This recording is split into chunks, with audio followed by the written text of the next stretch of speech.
Welcome, today we're going to show you how to cancel Google Gemini subscription or trial. So if you actually have the Google Gemini subscription or trial and want to cancel it, here's how to do that step by step. First, you need to open your Google Chrome or the browser that you have signed into Google account. So you need to click on the Google Apps icon I see from here on the top right corner. After that, you need to click on Google One.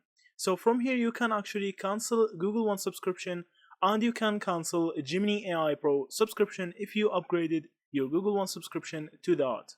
So you can click on here. After that, you need to click on the gear icon on the top right. So from here you need to click on cancel subscription or membership, as see from here, and click on cancel. Now if you want to really cancel the subscription, you need to click on cancel subscription, and now your Google Gemini subscription will cancel too.